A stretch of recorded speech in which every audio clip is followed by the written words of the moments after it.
साहित्य का आरंभ है ना, कब से माना जाता है? उससे पूछे आपसे कोई व्यक्ति कि हिंदी साहित्य का आरंभ कब से माना जाता है, तो आपको पता होना चाहिए। लगभग देखा जाए तो 1000 ईसा पूर्व माना जाता है, ध्यान रखिएगा। लेकिन यहाँ देखेंगे हम लोग हिंदी साहित्य का आरंभ है ना 8वीं शताब्दी से माना जाता है। कब से माना जाता है? 8वीं शताब्दी से, यानी कि हिंदी इतिहास का जो आरंभ हुआ है तो 8वीं शताब्दी से माना जाता है। यानी क्या कब से माना जाता है? तो 8वीं शताब्दी से, ठीक है। यानी कि हम बोलेंगे एथ सेंचुरी, इंग्लिश में बोल सकते हैं एथ सेंचुरी। Dot clear? आगे चले। हिंदी का इतिहास लगभग 1000 ईसा पूर्व है ना माना जाता है, यानी कि 1000 ईसा पूर्व माना जाता है। किसका? हिंदी का इतिहास। किसका? तो हिंदी का इतिहास, ध्यान रखिएगा, हिंदी साहित्य का। हम जानेंगे नेक्स्ट क्या आपका कि काल क्रम के आधार पर, यानी कि आपको जो हिंदी इतिहास है साहित्य का है ना, काल क्रम के आधार पर हिंदी साहित्य के इतिहास के कितने भाग बटा गया है, देख लीजिए। यानी कि काल क्रम के आधार पर हिंदी साहित्य के इतिहास 4 खंडों में बांटा गया। कितना खंडों में? 4 खंडों में। आपका जो हिंदी इतिहास जो 4 खंडों में, ध्यान रखिएगा कितना खंडों में है? 4 खंडों में। तो पहला आपका हो जाएगा आदिकाल, सनवत कितना 1050 से लेके 1375 तक। आपसे पूछे कि आदिकाल आदिकाल बोलो या प्रारंभिक काल बोलो, ठीक है, ध्यान रखिएगा। और कभी कभी हम लोग जानते हैं कि आदिकाल को वीर कथा काल भी कहते हैं। और ये कब से कब तक चला? सनवत 1050 से लेके 1375 तक चला। कौन काल? तो आदिकाल, ठीक है। अब जानेंगे पूर्व मध्यकाल। आदिकाल का क्या जाएगा? पूर्व मध्यकाल। ये कब से कब तक चला? देख लीजिए 1375 से लेके कितना तक? 1700 ईस्वी तक। यानी कि पूर्व मध्यकाल जब का सनवत 1375 से लेकर कितना तक है ना, 1375 से लेकर कब? 1700 तक चला। कौन काल? पूर्व मध्यकाल। अब जानेंगे उत्तर मध्यकाल, यानी कि सनवत मध्यकाल, सनवत 1700 से लेकर 1900 ईसा तक। यानी कि लगभग ये जो चला आपका 1700 से लेकर 1900 200 वर्षों तक चला। कौन काल? तो आपके उत्तर मध्यकाल, ध्यान रखिएगा। अब जानेंगे लास्ट अभी चल रही आधुनिक काल। कौन काल चल रही अभी? आधुनिक काल, यानी कि सनवत 1900 से लेकर अभी तक जो चल रही है, जो चल ही रहा है, कौन सा काल? आधुनिक काल। अभी पूछे आपका कि हम कौन काल में जी रहे हैं, तो अभी हम आधुनिक काल में जी रहे हैं। आधुनिक काल को क्या बोलते हैं? तो उसको गद्य पद काल भी कहते हैं। क्या कहेंगे इसको? गद्य काल भी कहते हैं, पद काल भी कहते हैं। डॉट के लिए। और हिंदी शब्द, आपसे पूछे कि हिंदी शब्द कहाँ से आया है। कोई व्यक्ति पूछ दे कि हिंदी शब्द कहाँ से आया है। हिंदी शब्द का संबंध जो संस्कृत शब्द से है।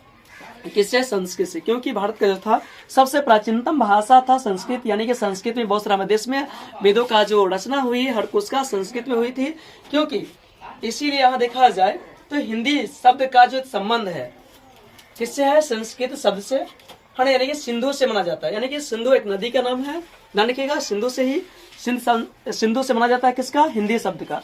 यानी कि सबसे प्राचीनतम भाषा क्या था? संस्कृत। और संस्कृत से ही क्या बना है? आपका हिंदी भाषा ही बनी है। Dot clear? अब जानेंगे हम आगे हिंदी साहित्य के आधुनिक जनक किसे कहा जाता है। आपसे कोई पूछ दे व्यक्ति कि हिंदी साहित्य का आधुनिक जनक कौन है, यानी कि आधुनिक में जो अभी चल रही है ना, तो हिंदी का जन्मदाता किसे कहते हैं आधुनिक में? वो मुझे आना चाहिए। तो कौन है नहीं है, देख लीजिए भाई। यानी कि हिंदी साहित्य के आधुनिक जनक किसे कहते हैं? तो आंसर देखिए, हिंदी साहित्य के आधुनिक जनक जो है ना 6 जनवरी, ध्यान रखेंगे आप लोग। 6 जनवरी 1885 को, 6 जनवरी 1885 को बनाया गया। किनको बनाया गया? तो भारतेंदु हरिश्चंद्र को कहते हैं। यानी कि भारतीय हरिश्चंद्र जो थे, बहुत सारे हिंदी के बारे में रचना रचा, बहुत कुछ जानकारी निकाला। उस बहुत सराहनीय था। मूलभूत योगदान किनका था? तो भारतीय हरिश्चंद्र का। इसलिए उनको है ना आधुनिक समय में जो है उनको हिंदी का जनक कहा जाता है। यानी कि हिंदी साहित्य का जनक किसे कहते हैं? तो भारतेंदु जो यहाँ पे है हरिश्चंद्र को कहते हैं। किसे कहते हैं? भारतेंदु हरिश्चंद्र को कहते हैं हम लोग हिंदी का साहित्य का जनक, ठीक है, ध्यान रखिएगा। अब नेक्स्ट जानेंगे हम लोग हिंदी साहित्य की उत्पत्ति कैसे हुई। अब सबको पूछते हैं कि हिंदी साहित्य की उत्पत्ति हुई कैसे, उसका उत्पन्न हुआ कैसे, देख लीजिए। तो हिंदी भाषा का इतिहास लगभग 1000 वर्ष पूर्व, ध्यान रखिएगा, पुराना माना जाता है। अब माना भी गया है, शायद जाहिर सी बात है। क्योंकि संस्कृत भारत की जो है सबसे प्राचीनतम भाषा। आपसे पूछे कि भारत की सबसे प्राचीनतम भाषा कौन थी, तो संस्कृत थी। आपका सबसे प्राचीनतम भाषा कौन है? तो संस्कृत है, ठीक है, जिसे आर्य भाषा कहते हैं। आपसे पूछे कि आर्य समाज का स्थापना किसने किया था, तो स्वामी दयानंद सरस्वती ने किया था, जिसका बचपन का नाम मूलशंकर था। उन्होंने कहा मुंबई में किया था आर्य समाज की स्थापना, ध्यान रखिएगा। तो यहाँ आर्य की भाषा भी है, देव भाषा है, यानी कि रामायणों की भाषा है। हर कुछ रचना हुई थी संस्कृत में। जो भी वेद लिखा है, ग्रंथ बहुत सारा लिखा था, सबका सब संस्कृत था, क्योंकि वैदिक युग में, वैदिक काल में जो था बहुत सारा ग्रंथ की रचना हुई थी, किससे? संस्कृत भाषा में हुई थी। तो इसीलिए ध्यान रखिएगा, तो सबसे प्राचीनतम भाषा जब कहा है संस्कृत ही वास्तव में है। ठीक है, ध्यान रखिए, कहाँ की? तो भारत की।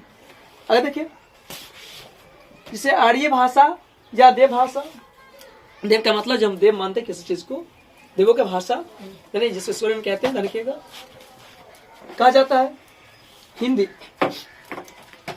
हिंदी जो इसी आर्य भाषा यानी कि संस्कृत की है ना उत्तराधिकारी, यानी कि आर्य था उसका संस्कृत की जो है उत्तराधिकारी भाषा है। कौन? संस्कृत, ध्यान रखिएगा, यानी कि उत्तराधिकारी मानी जाती है, क्योंकि जब संस्कृत से जैसे ही हिंदी आया तो उसका उत्तराधिकारी हो गया। जिस प्रकार से मैं एग्जाम्पल की बात समझाऊं कि मान ले कि किसी राजा है, तो राजा है तो उसका पूरा राजा का अधिकार उसका बड़े बेटा होता है उत्तराधिकारी। उसी प्रकार से उसका महत्वपूर्ण, जैसे मैं बात करूं तो यहाँ पे हिंदी था, उसमें उत्तराधिकारी के रूप में कार्य कर रहा था हिंदी भाषा। तो इसी को यहाँ पे क्या कर दिया गया? भारत में घोषित किया राष्ट्रभाषा। ध्यान रखिएगा, किसको? तो हिंदी को ही। देखिए, अधिक उत्तराधिकारी के रूप में मानी जाती है किसको? हिंदी को। तो साथ ही ऐसा भी कहा जाता है कि हिंदी का जन्म संस्कृत की ही कोख से हुई है। शायद वास्तव में ही संस्कृत से कोख से हिंदी का भाषा का जन्म लिया है, इसीलिए इसका उत्पत्ति काल में संस्कृत से हुई थी। किसका? तो हिंदी का। Dot clear. अब मैं जानू एक और क्वेश्चन है कि हम लोग मनाते हैं, देखिए 14 सितंबर को ही क्यों मनाते हैं हिंदी दिवस? आप सबको पूछ दे कि 14 ही सितंबर के हम क्यों मनाते हैं हिंदी दिवस? देख लीजिए, हम इसलिए मनाते हैं, कहिए 14 सितंबर है ना 1949 को, ध्यान रखिएगा 14 सितंबर 1949 को। ये जो 1949 से बहुत महत्वपूर्ण आपका ईयर्स है, ध्यान रखिएगा। आपको पता होगा कि भारतीय संविधान बना था, तो आप लोग पता होगा 1949 में बना था, लेकिन उस दिन डेट चेंज था, महीना चेंज था आपका। उस दिन था क्या? तो 26 नवंबर 1949 को हमारा संविधान पूर्ण रूप से बनके तैयार हो गया था। लेकिन लागू कब किया गया? 26 जनवरी 1950 को किया गया। उस दिन से हम लोग मनाते हैं, गणतंत्र दिवस मनाते हैं 26 जनवरी 1950 को। Dot clear. आगे चलिए, ये भी आगे जान लो कुछ। यानी कि 14 सितंबर 1949 को भारतीय संविधान सभा ने, यानी कि भारतीय संविधान सभा में, ध्यान रखिएगा, हिंदी को भारत की राष्ट्रभाषा के रूप में अंगीकृत कर लिया। अंगीकृत मतलब उसको मान लिया गया कि हिंदी को ही राज्य भाषा रखा जाए। किसको? तो हिंदी को ही। देख लीजिए, और कहा कि हिंदी भारत की ही राज्य भाषा और देवनागरी है ना लिपि भारत की राष्ट्रलिपि होगी। यानी कि हिंदी जो है भारत की राज्य भाषा होगा और हिंदी को ही राष्ट्रीय लिपि होगी। यानी कि देवनागरी लिपि कौन था? हिंदी का। अब से पूछे कि हिंदी भाषा का लिपि क्या है, तो देवनागरी। कौन हो जाएगा? देवनागरी। ध्यान रखिएगा, यानी कि देवनागरी लिपि भारत की जो है राष्ट्रीय लिपि होगी। तो भारत की राष्ट्रीय लिपि भी कौन सा है? तो देवनागरी लिपि है। ध्यान रखिएगा। उसके बाद हिंदी प्रचारणी, जो हिंदी का खूब प्रचार किया, जो खूब फैलाया, ध्यान रखिएगा, संसार में। तो हिंदी प्रचारणी महासभा के अनुरोध से 14 सितंबर 1953 से लगातार हिंदी हर साल मनाया जाता है। कभी हिंदी दिवस कब? तो 1953 से। आपसे बात करें कि हम कब से मनाते हैं, लेकिन 14 सितंबर 1949 को ही भारतीय संविधान में है ना हिंदी को भारत की राजभाषा को अंगीकृत कर लिया, मान लिया गया पूर्ण रूप से। लेकिन लिखित रूप से देखा जाए लागू कब किया गया, तो देखिए जब प्रचार हो गया तो 1953 से लागू हुआ, तो हम लोग 1953, इसीलिए 1953 के दिन फिर से 14 सितंबर के दिन, कब से? तो 14 सितंबर 1953 को ना हर साल हिंदी दिवस हम लोग मनाते हैं। भारत में क्या मनाते हैं? हिंदी दिवस। ठीक है, 14 सितंबर 1953 को। ठीक है, लेकिन अंग्रेज कब क्या था? 49 को। तो आप लोग कहीं गलती मत कीजिएगा कि 49 को मनाते हैं, नहीं। कब से मनाते हैं? 14 सितंबर 1953 को, क्योंकि जब से अंग्रेज किया गया था उसी डेट को फिर से क्या किया? 14 सितंबर रखा गया और 1953 से हर साल मनाया गया हिंदी दिवस भारत में। कि 14 है ना सितंबर को हिंदी दिवस मनाया जाता है। इसी कारण से देख लीजिए, क्योंकि इस वीडियो अच्छा लगे तो लाइक, सब्सक्राइब और शेयर करें।